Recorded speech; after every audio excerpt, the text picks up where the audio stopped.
Hello everyone, আসসালামু আলাইকুম। এখন রাত 11:30 বাজে। হুট করে হাজবেন্ড বলছে বাইরে যাব চিকেন চাপ খাওয়ার জন্য।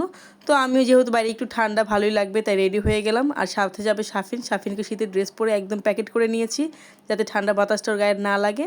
আর এই যে চলে আসলাম স্ট্রিট চাপ খাবো আজকে। আর এই যে একদম বানানো হয়েছে কয়লায় পুড়ে। আর এখানে ভাজা হচ্ছে একদম গরম গরম লুচি। আর যেহেতু অনেক রাত হয়ে গেছে, অলমোস্ট 11:30, বাইরে মোটামুটি ভালোই ঠান্ডা, বাসায় বসে বোঝা যায় না যে এতটা ঠান্ডা পড়ে গেছে বাইরে। তো চিকেন চাপটা অর্ডার করলাম, বললো চিকেন চাপ হবে না, কারণ চিকেন চাপটা তো তেলে ভাজা হয়, বলছে কয়লায় পুড়ে দেওয়া হবে, তান্দুরি টাইপ। তো বললাম ঠিক আছে ওইটাই দেন। তো ওরা রেডি করে দিয়ে দিল। তো আমার কাছে মনে হয়েছে চিকেন চাপের থেকে তান্দুরি যেটা পুড়ে দেওয়া হয়েছে one kind of barbecue type, তো ওইটাই বেশি ভালো লেগেছে। চিকেন থেকে ভালোই একটা কয়লার স্মেল আসছিল। আর চিকেনে আমরা এক্সট্রা ঝাল দিতে বলেছি যেহেতু আমরা দুজনেই ঝাল লাভার। আর বাইরে ঠান্ডা, গরম গরম চিকেন, ঝাল ঝাল ধোয়া উড়ানো চিকেন, ভালোই লাগছিল। আর দেখেন কি সুন্দর ধোয়া উঠছে।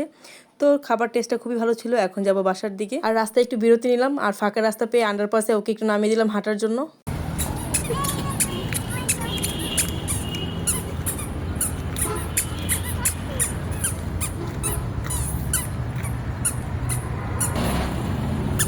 বাবা আসো আসো, এই যে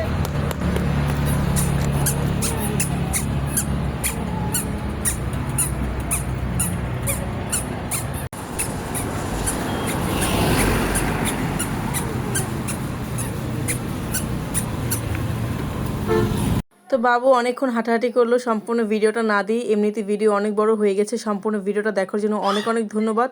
অবশ্যই লাইক, কমেন্ট, শেয়ার করে পাশে থাকবেন। আল্লাহ হাফেজ।